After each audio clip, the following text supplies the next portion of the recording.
Բարև ձեզ սիրելի ընկերներ, Փառք Աստծո, որ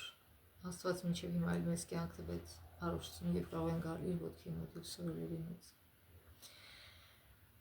Այսօր ապրիլի 24-ն է, 110-ամյակը մեծ եղերնի, որը ակնառու ապացույց է, թե ինչի է հասցնում անաստվածությունը, ինչի է հասցնում մեղքը, թե այս մեղքի աշխարհում ինչպիսի անմարդկային դաժանություն կա։ Եվ երբ որ կարդում ես այդ դեպքերի մասին մարդկանց վկայությունները, թե ինչպիսի դաժանությամբ են վարվել մարդկանց հետ, հայերի հետ, ուղղակի ապշում ես եւ հասկանում ես, թե ինչքան դաժան է սատանան։ Շարունակենք ուսումնասիրել Աստծո խոսքը։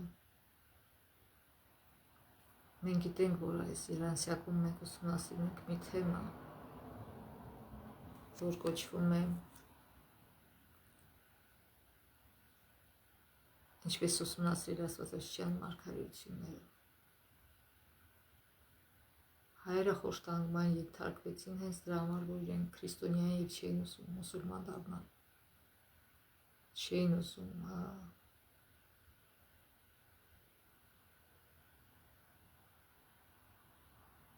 դավաճանել իրենց Աստծուն եւ Աստծո դատաստանում ամեն մեկը կստանա իրեն հասանելիքը։ Տանջված զոհերը կստանան իրենց հանգիստը հավիտենական կյանքում, իսկ նրանց տանջողները իրենց պատիժը, եթե իհարկե ապաշխարած չլինեն։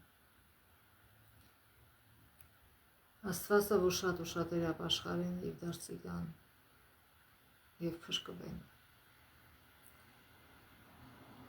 Ուրեմն այսօր մենք ուսումնասիրում ենք մի դաս, որ կոչվում է ազգեր, այն բաղկացած է երկու մասից, այսօր առաջին մասն ենք ուսումնասիրելու։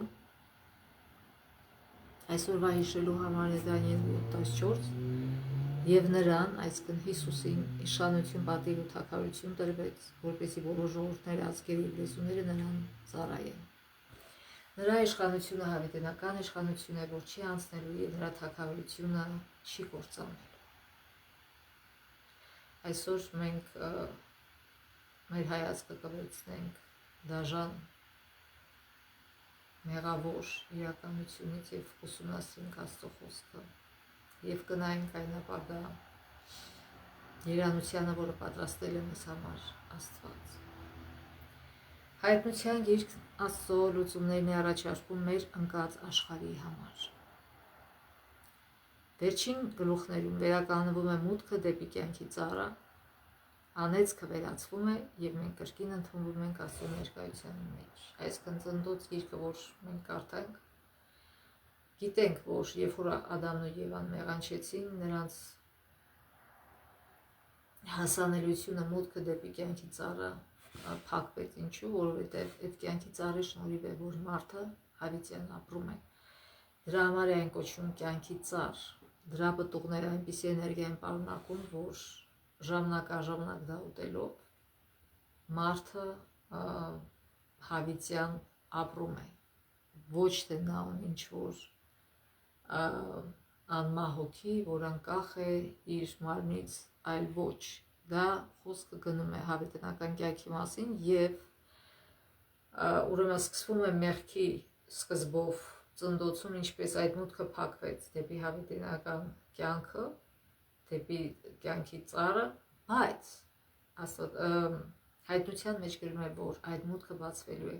երբ որ սատանայի լրիվ որոշված օրերը վերջանա,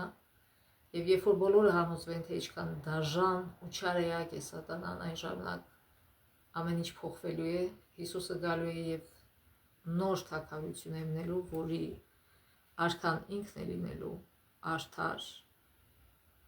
եւ սիրող։ Եվ ոչ մի դաժանություն չի լինի այդ նոր կյանքում, եւ նաեւ գիտենք, որ հողը անիծվել է Ադամի մեղքի պատճառով, ինչպես հայտնության մեջ ծննդոցի մեջ է գրած, Դեր Աստված ասաց օծին, քանի որ դու արեցիր այդ անիծյալ լինես բոլոր անասունների երիտասարդային բոլոր կենդանիների մեջ, փորիդ վրա գնաց եւ հող ուտես կյանքիդ բոլոր օրերին, ես թշնամություն դնում քո եւ կնոջ միջեւ, քո սերնդի եւ նրա սերնդի միջեւ, նա քո գլուխը կջախջախի ու կխայտես նրա գաշապարը, կնոջն ասաց. Սաստիկ պիտի շատացնեմ քո հոգիության ցավը եւ ցավով զավակ ծնես, ցանկություն ունենաս դեպի քո ամուսինը եւ նա իշխի քեզ վրա։ Ադամին ասաց. Քանի որ դու անսացիր քո կնոջ խոսքին եւ կրեր այն ծառից, որի համար պատվիրեցի քեզ ասելով դրան շուտես, անիծյալ լինի երկիրը քո պատճառով, այսքան հողը։ Նեղությամբ ուտես դրանից քո կյանքի բոլոր օրերին, նա փուշ ու տատաս կաճեցնի քեզ համար ու դաշտի խոտ ուտես։ Երեսիդ քրտինքով ուտես հացդ, մինչև որ ետառնաս դեպի հողը, որտեղ նրանից առնվեցի, որտեղ հող ես եւ դեպի հողը կդառնաս։ Այսինքն նրանից առաջ շատ հեշտ էր հողագործությունը, բայց Աստված անիծեց հողը, դժվարացրեց ինչու, որպեսզի Աստված գիտեր, որ մեղքի դեղը դա տառապանքն է, դա աշխատանքն է, ծանր աշխատանքը, քո քրտինքով աշխատելը, իր քրտինքով աշխատողը դարձի է գալիս, ապաշխարում է,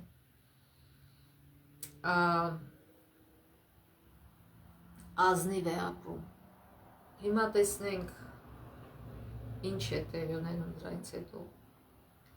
Հայտնությունը որոշ առումներով ծննդոց գիրքն է, հակառակ ուղղությամբ այդ պատճառով ծննդոց գիրքը մնում է կարևոր բանալին հասկանալու համար, թե ինչպես են զարգացել աշխարհի խնդիրներն ի սկզբանե։ Ինչպես Դանիելի, այնպես էլ հայտնության գրքերում առանցքային հարցերից մեկը աշխարհիկ կառավարությունն է, իրավամբ Աստծուն պատկանող մոլորակը վերահսկելու մարդկային փորձերի հաջորդականությունը, եւ այն, որ նա ի վերջո, երբ մեղքի եւ ապստամբության այս սարսափելի դրվագն ընդմիշտ ավարտվի, արդարությամբ կկառավարի, այսքան Հիսուսը կկառավարի։ Աստված ժամանակ է տվել եւ մարդիկ, ում հետևում կանած է սատանան, նորանոր համակարգեր են ստեղծում եւ ուզում են ապացուցել, որ իրենք կարող են երջանիկ լինել առանց Աստծո օրենքի, առանց Աստծո հետ հաշտվելու, առանց Աստծո ենթարկվելու, բայց նրանց փորձերը միշտ տանուլ են, այսքան միշտ ձախողվում է։ Ոչ մի համակարգ մինչև հիմա ոչ մի իդեալականություն չի ստեղծել։ Այդ պահին տանող ընթացքը շատ երկար գործընթաց է, որն ընդգրկում է մարդկային ինքնակառավարման հազարավոր տարիների փորձերը, դրանք երբեք հաջողությամբ չեն պսակվել, եւ նույնիսկ ամենաբարձր իդեալներ հնչեցողները միշտ ձախողել են, հաճախ նույնիսկ սարսափելի կերպով։ Օրինակ սովետական միությունը այն բարձր իդեալները, որ դրել էր, իրականում ինչքան անարդարություն եւ դաժանություն էր կատարում, ինչքան անմեղ մարդիկ սպանվեցին եւ քշվեցին Սիբիր։ Հազարամյակներ ամփոփող մարդկության տխուր պատմության այնքան մեծ մասը ոչ այլ ինչ է, եթե ոչ ողբերգության պատմություններ, որոնք այդ ձախողված համակարգերը բերել են մեզ վրա։ Եվ իրավիճակն ավելի կվատանա այնքան ժամանակ, մինչև Աստծո հավիտենական թագավորությունը վերջնականապես հաստատվի։ Քանի դեռ մարդկությունը ժխտում է Աստծո ներկայությունը իր կյանքում, ժխտում է Աստծո օրենքների արդարությունը, որ միայն այդ օրենքներով մենք կարող ենք արդար հասարակություն ունենալ, այդ մարդկությունը միշտ կձախողի, որտեղ հեռանում է Աստծուց։ Եթե մի պարտեզ արարվեց մարդու իդեալական տունը լինելու նպատակով, երբ մեղքը մտավ, Աստված մարդկությանը հեռացրեց այգուց ու կյանքի ծառից։ Պարտեզից, որտեղ Աստված չէր ուզում, որ մարդիկ հավիտյան ապրեն այս մեղավոր եւ դաժան կյանքով։ Այս սահմանափակեց նրանց կյանքի տևողությունը, հնարավորություն տալով ընտրություն կատարել իրենց կյանքի ընթացքում, թե ուզում են արդյոք Աստծո հետ ապրել, թե ոչ, հավիտենական կյանքով։ Պարտեզից վտարվելով մարդը ստիպված էր քրտնաջան աշխատել իր շարունակական գոյությունն ապահովելու համար, կյանքը ավելի դժվարացավ, մենք ստիպված էինք ապրել ցավով ու երեսի քրտինքով, ինչպես նոր հարթացինք։ Մեր նախածնողները հավատում էին, որ օրինական թագավորը կապահովի հետ դարձի ճանապարհը, եւ նրանք զոհեր էին բերում Եդեմի դարպասների մոտ, վստահորեն ակնկալելով այն փրկագնումը, որն Աստված հենց սկզբից առաջարկեց ընկած աշխարհին։ Կարդանք Նահապետներ եւ Մարգարեներ գրքից Էջ 62, Եդեմի պարտեզը մարդու վտարվելուց հետո դեռ երկար ժամանակ մնաց երկրի վրա։ Ադամն իր որդիների հետ այստեղ էր գալիս երկրպագելու Աստծուն, այստեղ նրանք նորոգում էին հնազանդության իրենց խոստումն այն օրենքին, որը խախտելու հետևանքով վտարվել էին Եդեմից։ Երբ անօրենությունը տարածվեց ամբողջ երկրով մեկ եւ մարդկությունն իր ամբարշտության պատճառով պետք է կործանվեր ջրհեղեղով, նրա ձեռքը, ով տնկել էր Եդեմը, վերցրեց այն երկրից։ Բայց երբ ամեն բան վերջնականապես վերականգնվի, երբ ստեղծվի նոր երկինք եւ նոր երկիր, ինչպես գրված է Հայտնություն 21:1-ում, դրախտը էլ ավելի փառավոր հոյասքանչ տեսք ունենա, քան սկզբում մեր Հիսուսը ինքը ասեց. Եթե տեղերը չհերիքեն, ասում ես գնում ձեզ համար տեղ պատրաստելու, ձեր համար տներ պատրաստելու, ձեր հավիտենական կյանքի համար։ Ուրիշները սակայն աշխատեցին մեր նոր հայտնաբերված խնդիրների տեխնացին լուծումների վրա եւ մենք տեսնում ենք քաղաք պետությունների ծնունդը ավելի հեշտ կյանք ստեղծելու եւ հավանաբար Եդեմում կորցրածը վերականգնելու փորձ։ Այսինքն մարդիկ Ադամի ու Եվայի զավակները տեսնելով եւ թորները տեսնելով, որ ինչքան դժվար է դարձել հողի մշակումը, չնայած ջրհեղեղից առաջ այն առավել հեշտ էր, քան թե ջրհեղեղից հետո ավելի բարդացավ։ Իրենք որոշեցին ինչ որ մի լուծում գտնել դրանից, որ իրանք չտանջվեն եւ իրանք քրտինքով հողը չմշակեն։ Կարդանք Ծննդոց 10:1-12 համարները։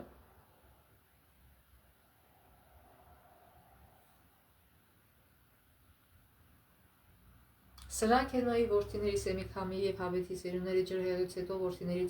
որդիներ ծնվեցին նրանց։ Հավեթի որդիները Գոմեր, Մագոգ, Մադա, Հավան, Թոբել, Մեսեկ եւ Թիրաս։ Եվ այստեղ նաեւ բոլորի որդիներին է թվարկում։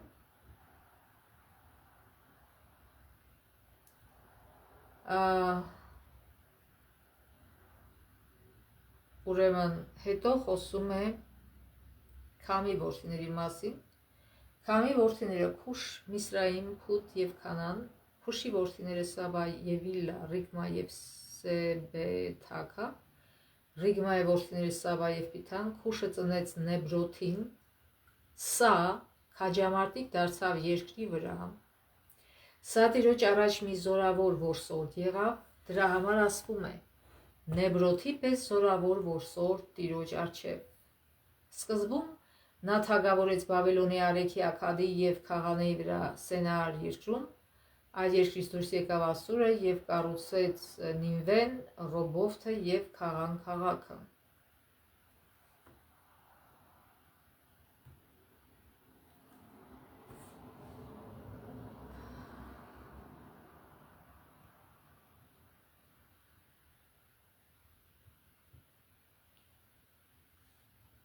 Ուրեմն ոմանք կարդում են Նեբրոթի մասին եւ եզրակացնում, որ նա ազնվական հերոս է, ինչպես հեթանոսական դիցաբանության հաղթական հերոսները, սակայն բոլորովին էլ հաճոյախոսություն չէ, երբ Աստվածաշունչը նրան նկարագրում է որպես քաջամարտիկ երկրի վրա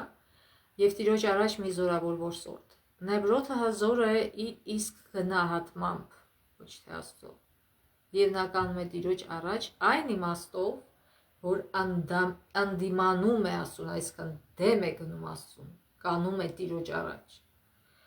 Այն, ինչ մենք տեսնում ենք այս տեքստերում, Աստծո դեմ ապստամբության ծավալումն է, ապստամբություն, որը գոյություն կունենա այնքան ժամանակ, մինչև ի վերջո ընդմիշտ վերջ տրվի բոլոր ապստամբություններին։ Այսինքն ո՞րն էր Նեբրոթը։ Նեբրոթը որսորդ էր։ Ուրեմն, երբ որ Ադամն ու Եվան դուրս եկան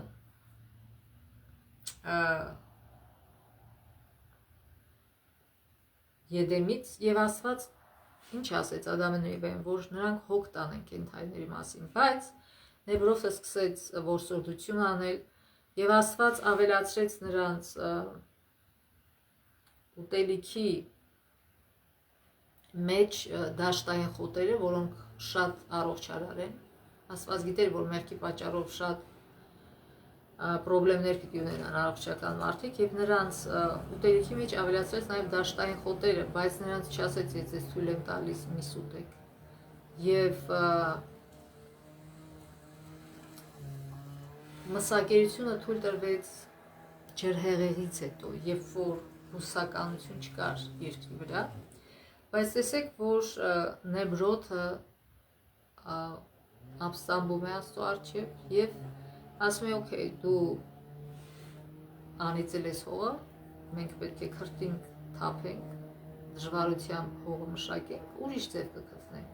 մեզ պահելու, այսինքն կենդանիներ սպանել եւ ուտել։ Եվ սա ապստամբության մի ձև էր եւ նաեւ քաղաքներ սարքեց։ Մենք գիտենք, որ քաղաքները եւ հիմա էլ շատ գյուղացիներ թողնում են գյուղերը եւ գնում են քաղաք ապրելու իբրև թե հեշտության համար։ Մենք գիտենք, որ քաղաքները լեցուն են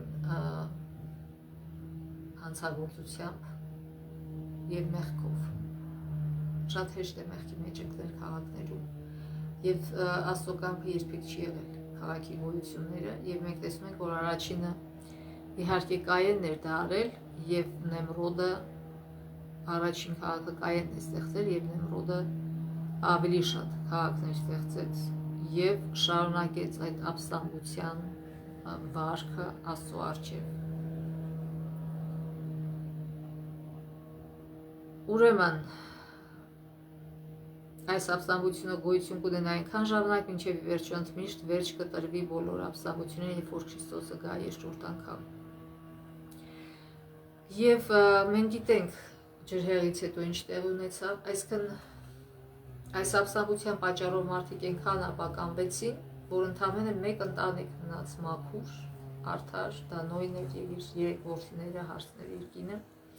Եվ միայն նրանք փրկվեցին եւ Արարատյան դաշտավայրում նրանք դուրս եկան իրենց տապանից եւ նորից կյանք ստեղծվեց որտեղից եւ տարածվեց կյանքը եւ որոշ Նոյի հետնորդները թողեցին Արարատյան դաշտավայրը եւ գնացին այնտեղ, որը հետո դառավ Բաբելոն եւ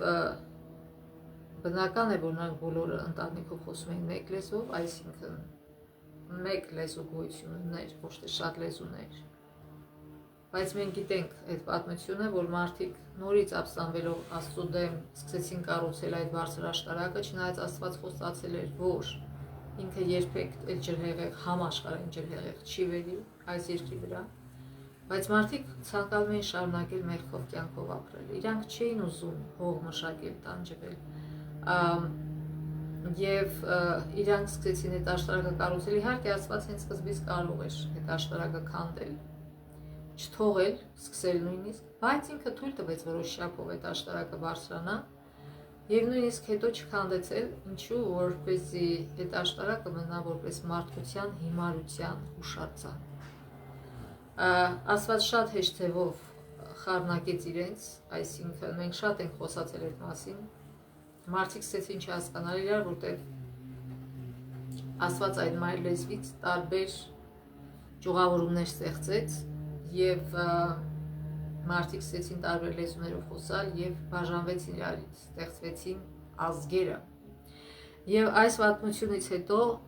ինչու Աստված արեց իրենց փրկության համար։ Աստված մարդկանց բաժանեց ազգերի, որպեսզի իրենք ավելի դժվարացնի մեղք գործելը մարդկանց համար։ Շատերը դա համարում են, որ թշնամություն ստեղծվեց ազգերի միջև, ոչ բազմազանություն ստեղծվեց, որ մարդիկ պետք է հարգեին իրար, անկախ նրանից, թե ինչքան բազմազան են իրենք։ Եվ նույնիսկ մի ազգը, որտեղ նույն լեզվով են խոսում, միթե չկա մեղք, միթե չկա թշնամություն, իրար են սպանում, հանցագործություն է, գողանում են իրարից, իրար վնասում են, Բա բոլորը նույն լեզվով են խոսում, նույն ազգից են, բա ինչ են իրար վնասում, որտեղ մեղքը չի հարցնում ազգություն։ Այսինքն ազգությունը կապ չունի մեղքի հետ, նույն ազգի լինելը կամ չլինելը, նույն լեզվով խոսալը կամ չխոսալը։ Մեղքը անկախ դրանից է, նույն լեզվով ես խոսում թե ոչ։ Վնասում են մարդիկ իրար, նույն ազգության մարդիկ, եւ նաեւ արհեստական թշնամություն է ստեղծում սատանայի եւ իր գործակալների կողմից ազգերի միջև, իրենց ագահության պատճառով, որտեղ շատ հող են ուզում, էս են ուզում, ուրիշինն են ուզում, այսպիսի պատերազմներ են լինում եւ շատ անմեղ զոհեր է լինում այդ պատերազմներին, ցավոք։ Եվ ուրեմն ինչ տեղի ունեցավ դրանից հետո, Աստված դրանից հետո, քանի որ աշխարհում տիրել էր հեթանոսություն, տարբեր աստվածների էին պաշտում, Աստված բացեց հեթանոս Աբրահամին, բացվեց եւ ասաց, որ ես եմ միակ Աստվածը։ Աբրահամը հավատաց։ Աբրահամը շատ հարուստ մարդ էր, բայց ինքը տեսել էր, թե ինչունայն է կյանքը եւ համոզվել էր, որ այդ հեթանոս աստվածները ոչինչ իրենցից չեն ներկայացնում։ Ինքը տեսավ Աստծո ողորմությունը, Աստծո եւ հավատաց միակ ճշմարիտ Աստծուն, եւ Աստված անմիջապես դրանից հետո իրեն դուրս հանեց այդ երկրից, ասեց դուրս գնա դու եւ քո ընտանիքը, եւ Աբրահամը դուրս գնաց, ինքը չասեց, չէ, ես ինչի իմ հարստությունը, իմ հեշտ կյանքը թողեմ դուրս գնամ։ Ավելի բարդացավ իր կյանքը, ինքը դուրս եկավ, բայց այդ բարդություն եւ վրաններում էր ապրում։ Եվ այդ բարդությունների միջոցով ինքը խոնարհվեց, ինքը ավելի ու ավելի շատ ճանաչեց Աստծուն եւ իր բնավորությունը փոխվեց, որտեղ ինքը հեռացավ իր ապականող շրջապատից եւ շատ անգամ որ մարդիկ դարձ են գալի, Աստված հեռացնում է այդ ապականող շրջապատից, որպեսզի մարդիկ նոր շրջապատի մեջ է դնում, որպեսզի մարդիկ փոխվեն։ Եվ Աստված մտադիր էր օգտագործել Աբրահամին, որպեսզի ստեղծի մի ազգ, որը կհակադրվի մարդկային թագավորություններին։ Այն չպետք է ունենար այլ թագավոր, բացի Աստծուց։ Մարդիկ պետք է ցույց տային, թե ինչ կլինի, եթե մարդկությունը վերադառնա իր արարչի մոտ։ Իսրայելը ձևավորվեց որպես օրհնություն աշխարհի բոլոր ազգերի համար։ Դրա համար ձևավորվեց, բայց ցավոք տեղի չունեցավ դա։ Աստված լույս ու արտոնություններ էր շնորհել նրանց, որոնք աշխարհը տեսել էր թերևս մեծ ջրհեղից առաջ։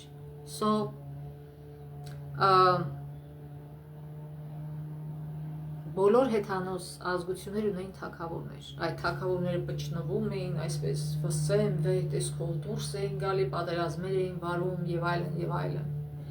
Եվ Աստված ուզեցավ հակադիր բան ստեղծել դրան, ստեղծել մի երկիր, մի ազգ, որի անձամբ թագավորը ինքն է լինելու եւ այդ ձևով ցույց տալ տարբերությունը իր այսքան իր արքայության եւ մարդկային թագավորների արքայության։ Կարդանք երկրորդ օրինաց 4-5-9 համարները, երկրորդ օրինաց 4 գլուխ 5-9 համարները։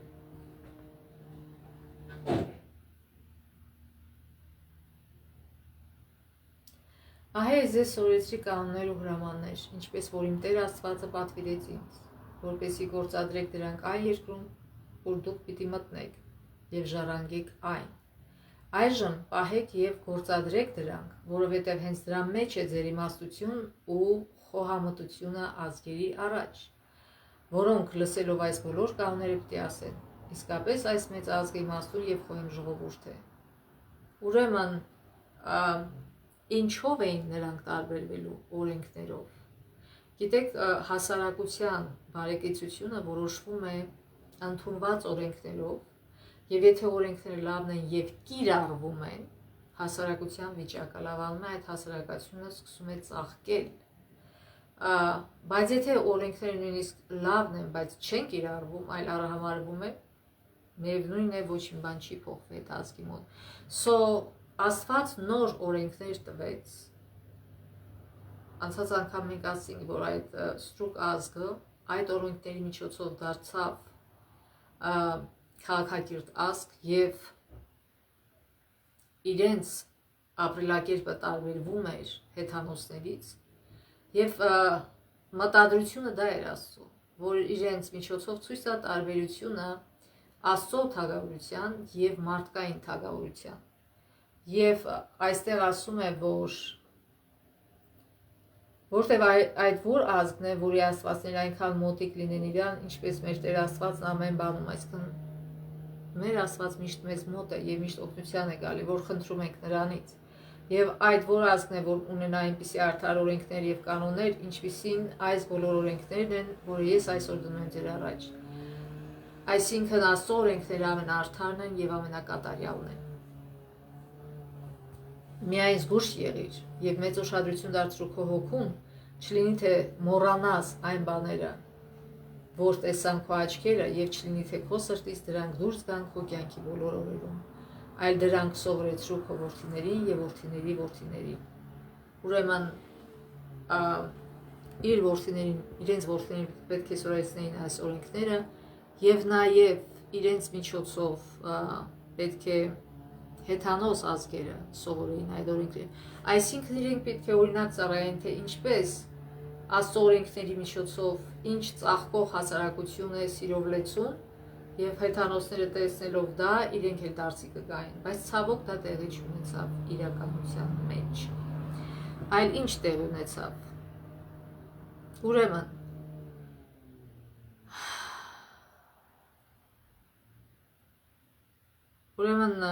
այս մի ազգ էր, որը միաբան աշխատելով եւ Աստծո հետ համագործակցելով կարող էր բացահայտել նրա բնավորության փառքը։ Ուշադրություն դարձրեք նաեւ նրանց ողված խոսքերին, ոչ միայն Աստծո կողմից տրված կանոններն ու օրենքներն էին նրանց այդքան առանձնահատուկ դարձնում, այլև հավատարմությունը դրանց նկատմամբ, ինչը մյուս ազգերին կստիպեր վկայել, որ իսկապես այս մեծ ազգը իմաստուն եւ խոհեմ ժողովուրդ է։ Այս օրենքները կարող են լինել շատ լավ, ինչպես սովետական միությունում էր,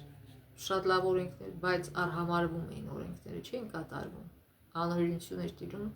ինչպես նաև հիմա շատ երկրներում անօրինություն է տիրում, կապ չունի թե ինչ օրենք են ընդունում, օրենքը կիրառում են միայն աղքատների ժամանակ, այն մարդիկ, ովքեր խոշոր գողություններ են անում, պետական այրերը նրանց ոչ մի բան չի լինում, փոքր մարդիկ փոքր գողություններ են տանում են բանտ են գցում, այսինքն չի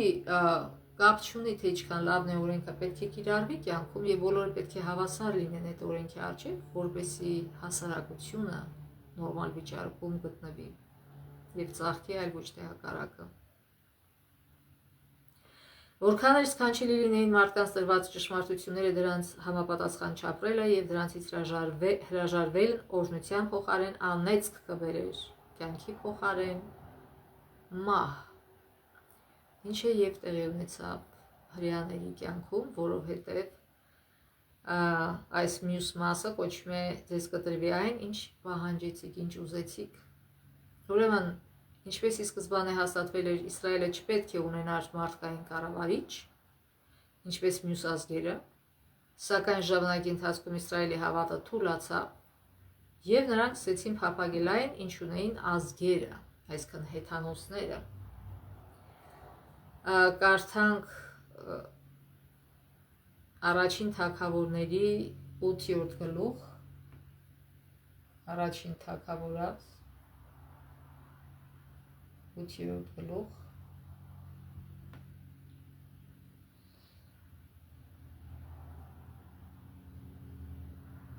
4-րդ համարից։ Եվ Իսրայելի բոլոր ծերերը հավաքվեցին եւ գնացին Ռամա Սամուելի մոտ։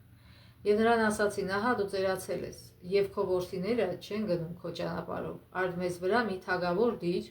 որ դադի մեզ, ինչպես ունեն բոլոր ազգերը։ Եվ Սամուելը իհարկե տխրեց, ասում է Սամուելին սավատ թվաց, որ ասացին, մեզ մեր վրա թագավոր դիր, եւ Սամուելը աղոթեց Տիրոջը, Սամուելը վերջին դատավորն էր, ուրեմն Աստված թագավորներ, բայց կային դատավորներ, այսինքն թագավորի տեղ իրենք ունեին դատավոր։ Եվ Սամուելը վերջին դատավորն էր, Դատավորները ապրում էին բոլորի պես հավասար, նույն իրավիճակում ոչ ավելի հարուստ էին, ոչ ավելի իշխանություն ունեին, ոչ, իրանք ուղղակի դատում էին։ Եվ Սամուելը գիտեր ինչ է սպասվում։ Նրանք այդ սիրուն ձևական մասն էին տեսել, թագավորը վսեմ, բայ այդ ձյու վրա նստած գնում է, ժողովուրդը ցնծում է եւ իրանք կարծում էին թե դա լավ բան է, բայց դա ընդամենը տեսք էր, իսկ իրականությունը ուրիշ էր։ Բայց ասում Աստված Սամուելին ասաց,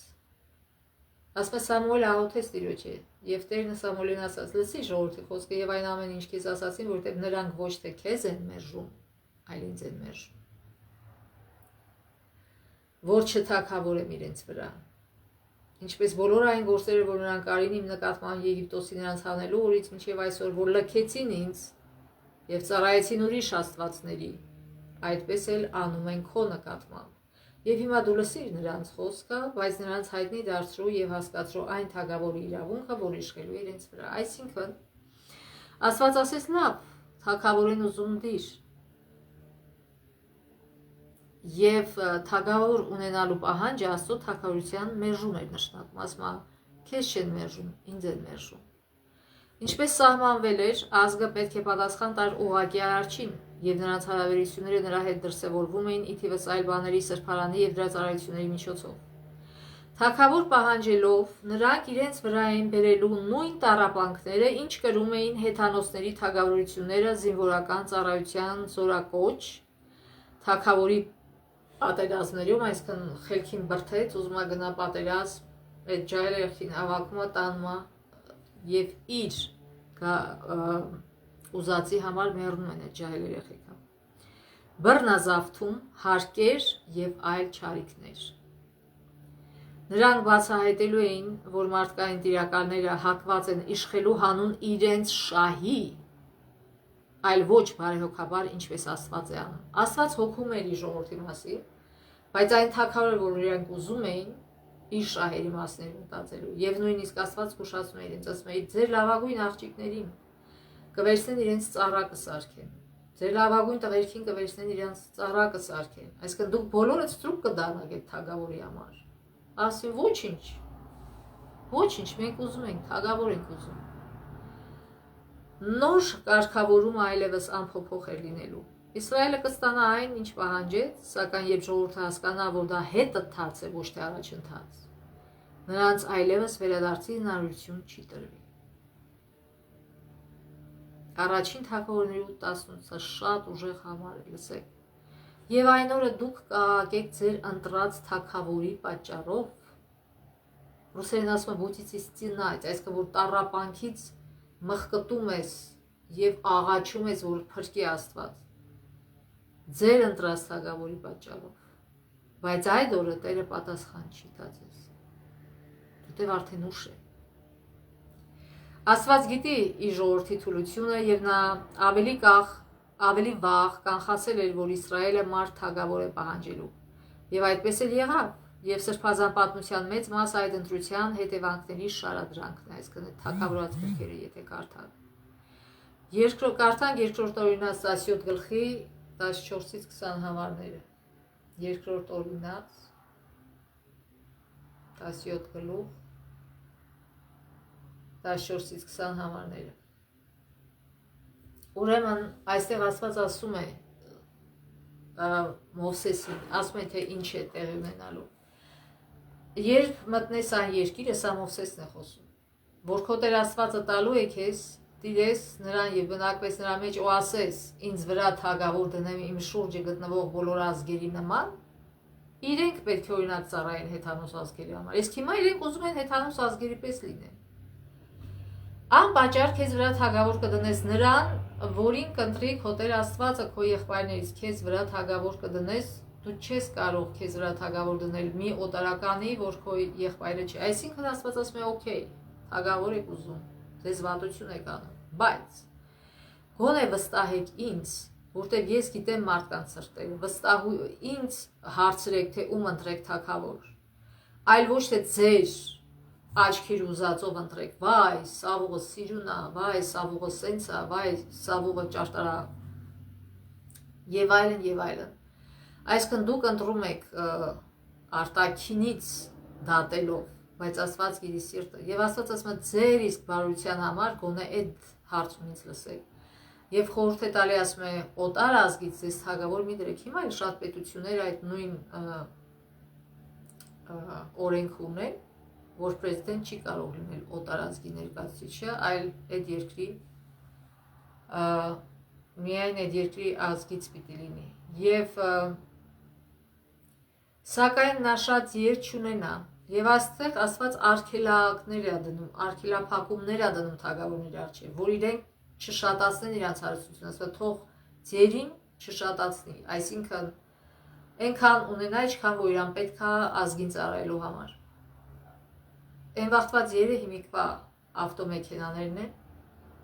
ուզում է Աստված ասել, որ այսպիսի օրենքներ են տալի, որ թագավորները իրավունք չունեն հարստանալու, ձեր թագավորները։ Եվ ժողովրդին չվերադարձնի Եգիպտոս երաշտացնելու համար, որտեղ Տերը ձեզ ասել է այդ ճանապարհով այլևս չդառնաք, նաև իր կանանց չշատացնի, որպեսզի իր սիրտը չխոտորի եւ իր համար շատ արծաթ ու ոսկի չկուտակի։ Տեսեք, Աստված արգելափակումներ է դնում։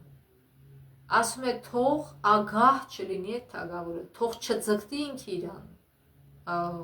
հարստացնելու, այլ ձեր մասին մտածի։ Թող շատ կանայք շարունի, եւ գիտեք, Սողոմոնը ասում են ամենաիմաստուն թագավորն էր։ Իմաստուն էր, երբ լսում էր Աստծուն դեռ, բայց երբ որ դադարեց Աստծուն լսելուց, եւ նա քայլ առ քայլ հեռացավ Աստծուց։ Առաջին ինչ որ գրած է Սողոմոնի մասին, ասում է իր ձերին շատացրեց։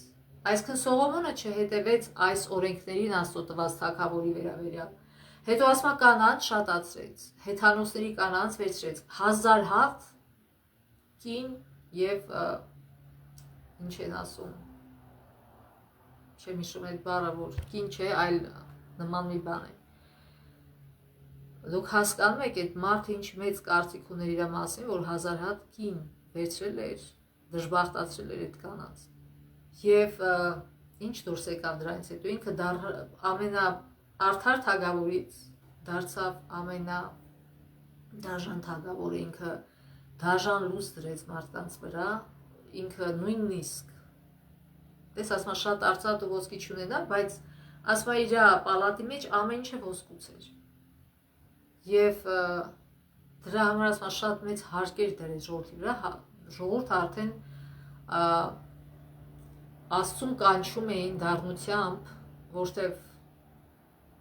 լիքը հարկեր էին վճարում, որ Սողոմոնը եւ իր շրջապատը նողա այդ ճոխության մեջ։ Տեսեք, նորից Աստծուն չլսեցին, այլ ինչ պիտի աներ թագավորը Աստծո խոսքով, բայց հենց որ նստի իր թագավորական գահին, ասում է հենց որ նստի իր թագավորական գահին,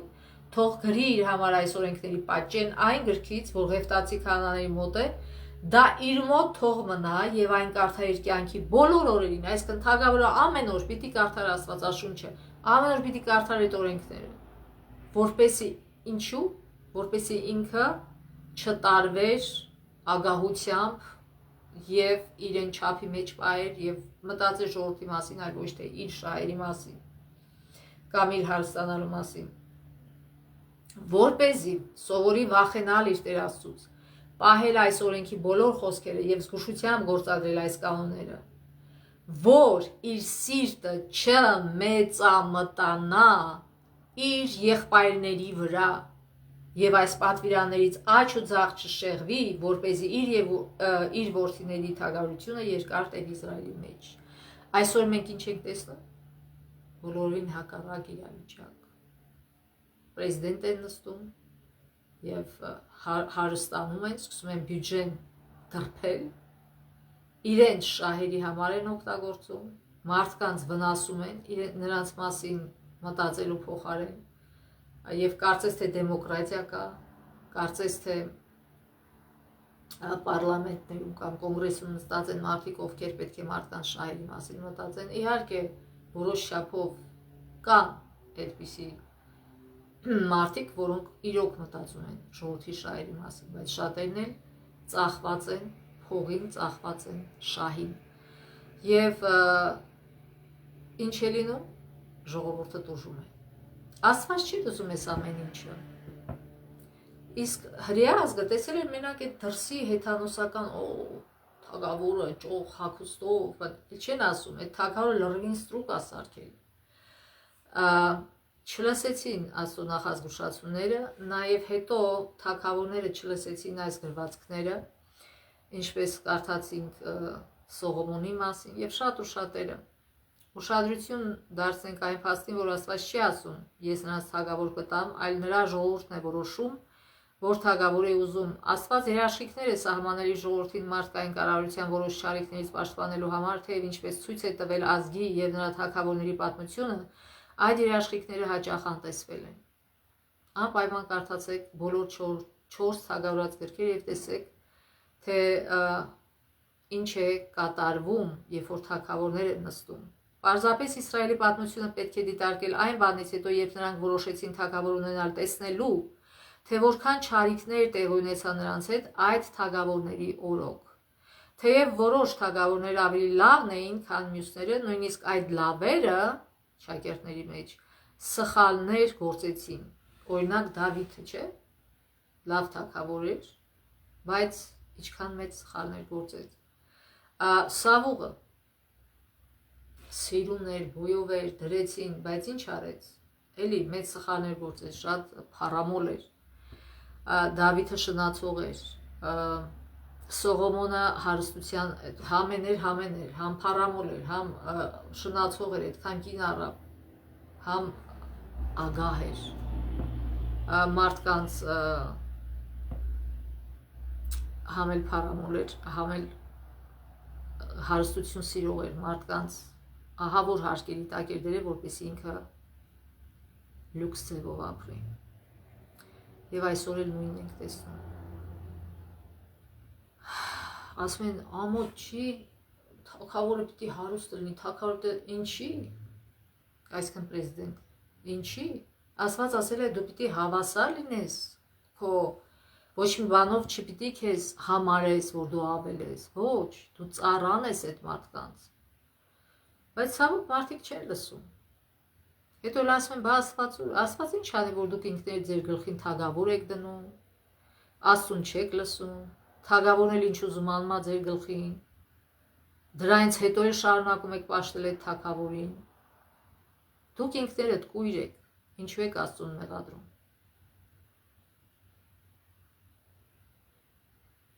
Ուրեմն, եւ շատ դեպքերում ազգը ապրեց մեկը մյուսին հաջորդող թագավորների իշխանության ներքո, որոնք չարիք գործեցին Տիրոջ առաջ։ Այն ժամանակ կամ նույնիսկ ներկայումս բոլոր մարդկային կառավարությունները մեկ ընդհանուր բան ունեն. մեղավորները կառավարում են մյուս մեղավորներին։ Եվ իհարկե դեպքում մենք գիտենք ինչ է տեղի ունենում։ Տեսնում ենք ամեն օր։ Ուրեմն Իսրայելի հետ Աստծո փոխհարաբերությունը հարուստ պատկերացումներ տալիս նոր կտակարանի եկեղեցու հետ նրա փոխհարաբերության վերաբերյալ, այսինքն տեսեք, Իսրայել ազգը ինչ պիտի աներ, ոչ թե պիտի պարծենար իր բարգավաճումով, իր խելքով, չգիտեմ ինչով, այլ ասում է պարծեցողը թող պարծենա Տիրոջով։ Պետք է ուրիշներին ցույց տալ, որ մեր տարբերությունը ձեզանից նա է, որ մենք ճշմարիտ ասում ենք պաշտում, նա է մեզ տվել այս օրենքները, եւ այդ օրենքների շնորհիվ է, արդար օրենքների շնորհիվ է, որ մենք կատարելով ավելի լավ վիճակում ենք, քան թե դուք, սակայն դա տեղի չունեցավ։ Նույնիսկ Եզեկիան, որ արդար թագավոր էր, երբ որ հիշում եք, ինքը հիվանդացավ եւ Աստված ասեց պիտի մեռնես, ասես չէ լավ էլ ինձ մի քիչ էլ կյանք տուր, Աստված լավ 15 տարի տալիս եմ։ Եվ նույնիսկ նշան խնդրեց Եզեկիան, եւ ժամերը հետ գնացին, թե առաջ գնացին, չեմ հիշում։ Եվ այդ ուրիշ հեթանոս երկրների գիտնականները տեսել էին եւ այցելեցին, ասին, «Էս ինչ բան է, էս ո՞նց է ձեր մոտ էս հրաշքը եղել»։ Եվ Եզեկիան փոխարենը պատմեր իրենց մեծ Աստծո մասին, որ այս մարդիկ դարձի կային, որ տեսնային իրոք ճշմարիտ Աստվածը նա է, որ այս ճշմարիտ Աստվածն է ղեկավարում արևը, այլ ոչ թե արևը Աստված է, ինչպես դուք եք պաշտում արևին։ No, ինքը տարավ իր հարստությունները ցույց տվեց նրանց։ Հետո էլ Մարգարեն ասեց, ինչ արեցի, ինչ ցույց տվեցի իրենց, ասում է մեր հարստությունները, ասում է, բայց ինչի։ Դու դրանցով ես բարձենում։ Ասում է, վաղը միսօր այդ հարստությունները իրան գալու են խլեն ձեզանից։ Դու փոխանակ Աստծո մասին խոսայիր, Աստծուն փառավորեիր, որ այդ մարդիկ դարձիկային, ճանաչեին ճշմարիտ Աստծուն, դու իրանցպես հարստությունն ես երկրպագում, այսինքն դա բացեց Եզեկիայի սրտի մեջի մեղքը, որ հարստությունը տեղ էր գրավել իր սրտում, որ ինքը փոխանակ Աստծո մասին պատմեր, տարավ հարստությունները ցույց տվեց։ Եվ նույնը տեղի ունեցավ քրիստոնեական եկեղեցու հետ։ Իրականում Իսրայել ազգը շատ առումներով ծառայեց եկեղեցու սխալների կանխատեսմանը, քրիստոնյաները ինչպես անցյալում, այնպես էլ մեր օրերում բախվում են նույն բարոյական ու հոգևոր մարտահրավերներին, ինչին Իսրայելի մարտահրավերներն էին։ Կարդանք Մատթեոս 20 գլուխ 25-ից 28 համարները, Մատթեոս 20 գլուխ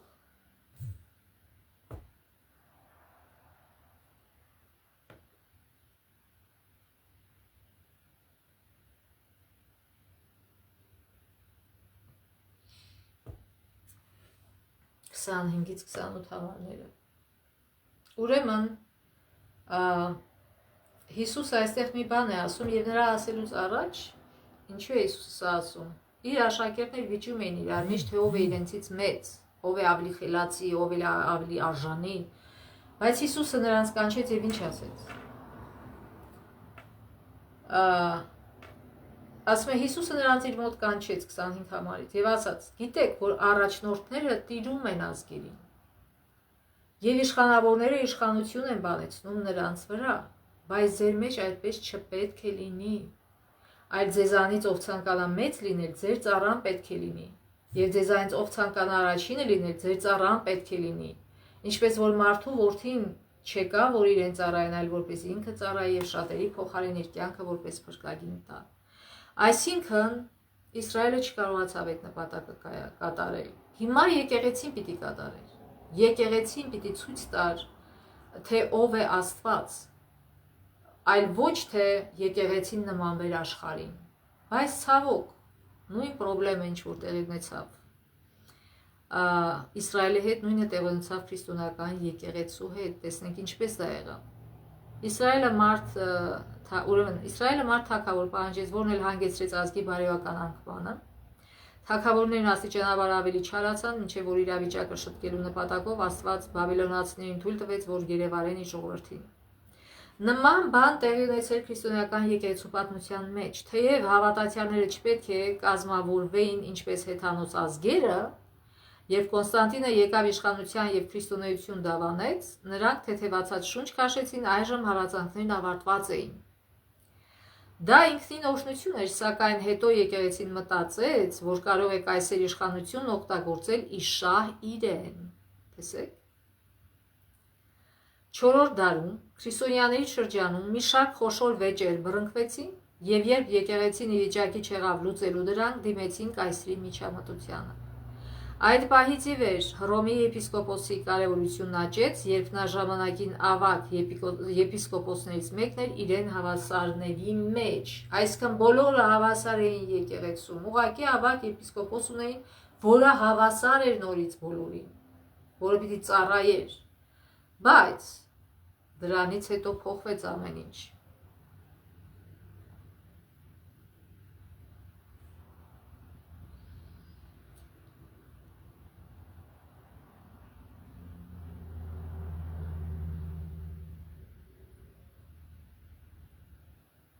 Եկեղեցին պետությանը խնդրեց, որ միջամտի կրոնական հարցերին,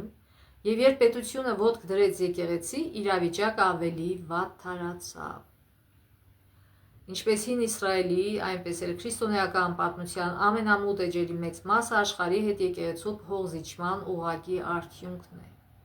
Այսինքն եկեղեցին գնաց փոխզիջման աշխարհի հետ։ Այնտեղ, որտեղ Իսրայելը դիմեց կրապաշտության եւ նրա թագավորները հանուն իշխանության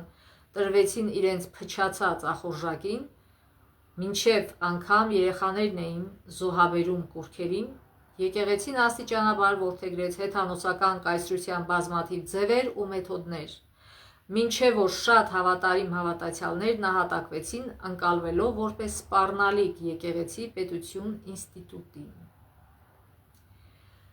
Գլխավոր նպատակը, որի համար Աստված ստեղծեց Իսրայել ազգին, աշխարհի մյուս մասին դատապարտելը չէր, այլ փրկելը։ Իհարկե, շատերս դատապարտված ենք զգում, երբ բախվում ենք ուրիշի արդար վարքագծին։ Ուստի Իսրայելի գոյությունը ևս ծառայեց ընդգծելու նրան շրջապատող ազգերի մեղքն ու եսասիրությունը, Աստծո հետ ներդաշնակ ապրող հավատացյալներն արտացոլում են նրա արդար բնավորությունը, ինչը բնականաբար հանգեցնում է համոզմունքի։ Կատարյալն այն է, որ մարդկանց կյանքը, որ պահողներն են Աստծո պատվիրանների, դրսևորվի նրա բնավորությունը։ Սակայն, երբ իսրայելացիները վարվեին այնպես, ինչպես պետք էր, եթե իսրայելցիները վարվեին այնպես, ինչպես պետք էր, եւ անային այն, ինչ իրենց հանձնարարվել էր, ազգերը խաղաղությամբ կգային նրանց մոտ, ձգտելով ավելին իմանալ նրանց եւ նրանց Աստծո մասին։ Ցավալիորեն, ինչպես ցույց տվեց Բաբելոնյան գերությունը, փոխարեն այդ ազգերը եկան պատերազմելու։ Ինչու՞, որովհետեւ երբ որ հրեա ազգը հեռանում էր Աստծուց, ասում էր Աստված, դու մեզ պետք չես, մենք հեթանոսական կուռքերի ենք պաշտելու, Աստված թողում էր իրենց, նրանք մնում էին անպաշտպան, եւ հեթանոսական ազգերը գալիս հարձակում էին, նրանց գերեվարում էին եւ տանջում էին։ Բայց մեղավոր Աստված չէր, մեղավորը իրանց ընտրությունն էր, որ իրանք որոշեցին, որ հեթանոսություն են ուզում, այսինքն սկսեցին կուռքերի պաշտել հեթանոս աստվածների։ Իհարկե, Աստծո բնավորության վերջնական օրինակը Հիսուսն էր, միական զնավորությունով կատարելապես դրսևորեց այն, սակայն նրա կատարյալ օրինակը, որն անշուշտ վստահություն բերեց սրտերին, նախատեսված էր որպես հրավեր։ Հովհաննես 3-րդ գլուխը, Հովհաննես 3-րդ գլուխ 16 համարից մենք անգիր գիտենք այս համարը, Աստված այնքան սիրեց աշխարհը, որ իր միածին որդուն տվեց, որպեսզի ով նրան հավատում է չկորչի, այլ հավիտենական կյանք ունենա, որտեղ Աստված իր որդուն աշխարհ չուղարկեց դատելու աշխարհը, այլ որպեսզի նրա միջոցով աշխարհը փրկվի։ Ուրեմն, ինչպես Իսրայելը դրված էր, որպեսզի աշխարհը իմանա ճշմարիտ Աստծո մասին, այլ ոչ թե իրենք պարծենային, թե իրենք եսիմով է, այլ Աստծուն ներկայացնեին, նույն ձևի եկեղեցին պետք է աներ դա, եւ Հիսուսը եկավ ոչ թե դատելու աշխարհը, այլ փրկելու։ Ով նրան հավատում է, չպիտի դատապարտվի, իսկ ով նրան չի հավատում, արդեն դատապարտված է։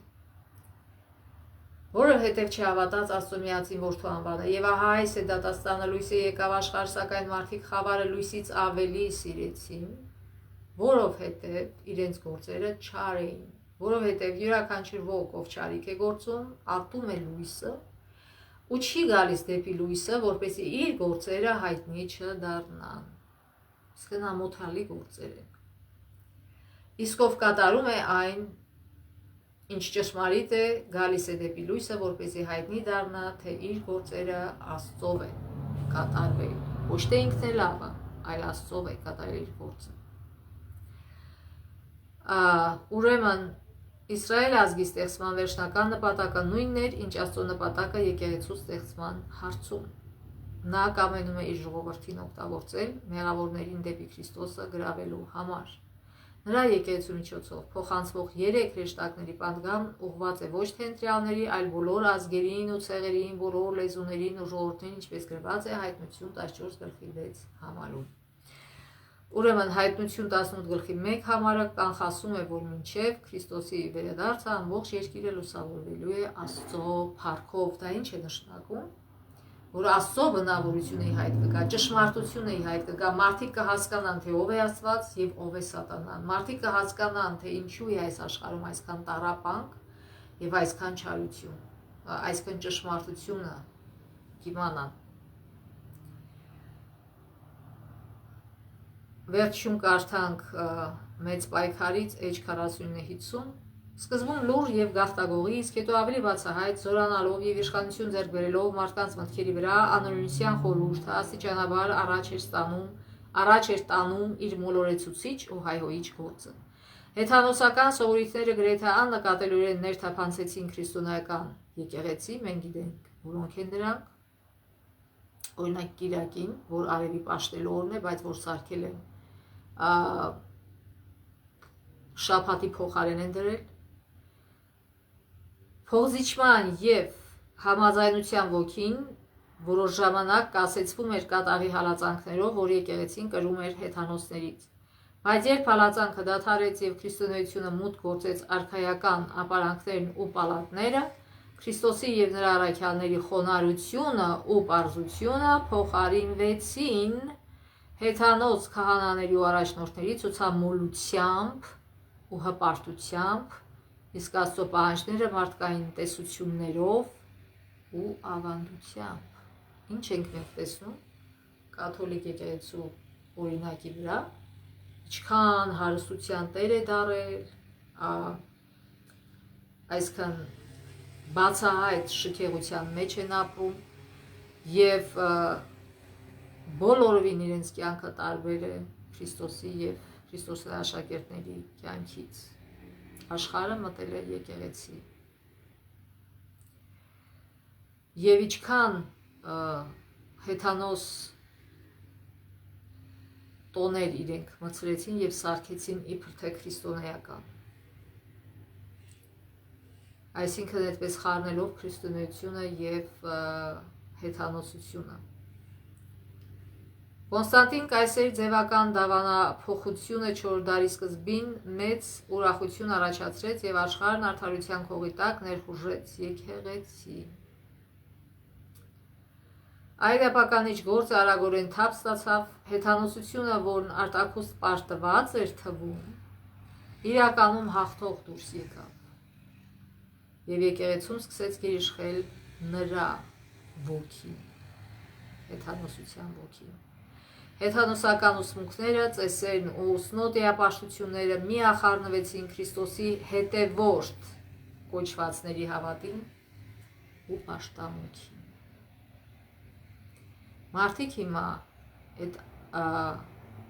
քրիստոնեության մեջ հիմք չունեցող ավանդույթներին են հետևում փոխանակ հետևելու Աստծո խոսքին։ Ուրեմն հարց տանք մեզ. Քրիստոսի եւ նրա առաքյալների խոնարհությունն ու պարզությունը թողնելու հանուն շքեղության, իշխանության, հովասանքի եւ աշխարհի գայթակղությունների, եթե կարծում ենք, որ այդպես չէ, մենք ինքներս մեզ ենք խաբում։ Այսինքն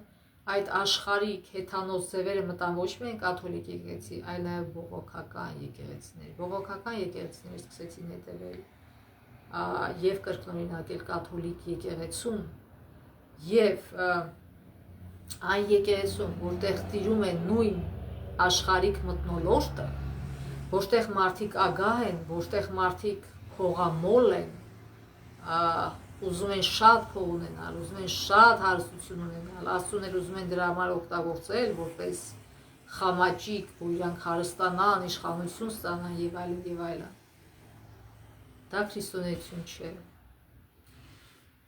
Միշտ համեմատեք ձեզ Քրիստոսի եւ իր աշակերտների հետ։ Նրանք հասարակ էին ապրում։ Եվ եթե դուք հեռացել եք այդ հասարակությունից, քանի ուշ չի, վերադարձեք դեպի ճշմարտությունը, մի նմանվեք աշխարհին։ Կանայք ուզում են նույն ձևով իրենց արտաքինը հագնվելը եւ այլն լինի ինչ որ այդ աշխարհում։ Աշխարհում տիրում է խայտարակություն, ագահություն, փողամոլություն։ Աստված չի ասում մի աշխատեք, Աստված չի ասում մի ձգտեք, բայց մարդկանց մոտ փողը դարել է Աստված, հարստությունը դարել է Աստված։ Եվ այսօր շատ եկեղեցականներ, այսպես ասենք, տարբեր եկեղեցիների մարդիկ փոխանակ, հասարակ եւ ազնիվ ապրեն,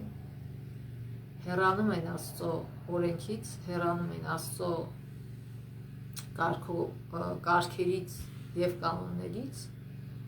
որպեսզի հարստանան եւ աշխարհիկներին նմանվեն, եւ Լաուդիկյան եկեղեցու խնդրումը հենց դրանում է, ասում եմ, ես հարստացել եմ, ես ոչ մի բանի կարիք չունեմ։ Աստված ուզում է, որ մենք ձգտենք, ստեղծենք, բայց ոչ թե մեզ բարձրանալու, մեզ մեծարելու համար, այլ որպեսզի օրհնություն ունենք ուրիշների համար։ Ուրեմն ցավոք այսօր աշխարհը մտել է եկեղեցի, եւ միշտ էլ այդպես է եղել, միշտ էլ անկեղծ եւ ասում նվիրված մարդիկ քչականակ են եղել եւ նրանց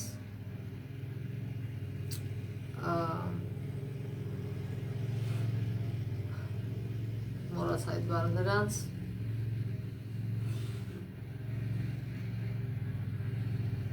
ճնշել են եւ դաժանորեն հալածել են, որտեղ այդ մարդիկ հավատարիմ եղել Աստծուն, բայց Հիսուսը պարզ մեզ ասեց, որ պարզ գրված է Աստվածաշունչում, որ եթե ինձ հալածեցին, այսինքն Հիսուսին, ձեզ էլ կհալածեն։ Սո սիրելի քրիստոնյաներ, եթե դուք չեք հալածվում ձեր արդարամտության համար, ձեր ճշմարտացիության համար, ձեր ազնվության համար, ձեր բարոյականության համար, այսօր անբարոյականություն է դրել աշխարհում եւ դա է դառել նորմալ եւ ուրեմն խնդրեմ կա, ուրեմն մենք կույր ենք, ինչպես փարիսեցիները չենք տեսնում մեր սխալները եւ փարիսեցիների պես էլ կկործանվենք, փարիսեցիների պես էլ կխաչենք Քրիստոսի նորից ու նորից մեր մեղքերով։ Թող Աստված Լաուդիկյան եկեղեցուն ասեց, թույլ տուր, այսինքն վերցրու, գնիր իմ աչքի դեղը եւ քսիր քո աչքերին, որպեսզի կուրությունը տանցնի, որտեվ առաջին քայլը բուժման մեջ դա է, որ մարդը կուրություն այդ բացվի աչքերը եւ նա հասկանա ինչ վիճակում է եւ որոշի փոխվել, որոշի բուժվել իր հիվանդությունից։ Ուրեմն այսօր է մեր փրկության օրը, այսօր է, որ մենք կարող ենք դեռ ժամանակ ունենք օգտից նայելու մեզ, քննարկելու մեզ, քննելու մեզ եւ տեսնելու արդյոք մեր կյանքը համապատասխան է Հիսուսի եւ իր աշակերտների կյանքին, թե բոլորին տարբեր է, թե մենք նման ենք մեր աշխարհիկ եղբայրներին ու քույրերին, ովքեր իրենց կյանքը բարդացրել են անդադար, ձգտելով ավելին ու ավելին ունենալ, ավելի հարուստ ունենալ, լյուքս ունենալ եւ այլն եւ այլն։ Իսկ որոշ այլ մարդիկ էլ հաճախ իրենց ազնվության պատճառով շատ դժվարությունների մեջ են։ Ուրեմն թող այդ մարդիկ քաջալերվեն, որտեվ Աստված է իրենց Տերը եւ Աստված անպայման կօգնի նրանց, եթե նրանք հարատևեն իրենց ազնվության եւ մաքրության մեջ։ Թող Աստված օրհնի մեզ մեր գալիք օրերում, որպեսզի մենք իր կամքը կատարող լինենք եւ իր օրենքներին հետևող լինենք, այլ ոչ թե ավելի շատ ու շատ նմանվենք աշխարհիկ մարդկանց։ Թող Աստված լուսավորի մեզ եւ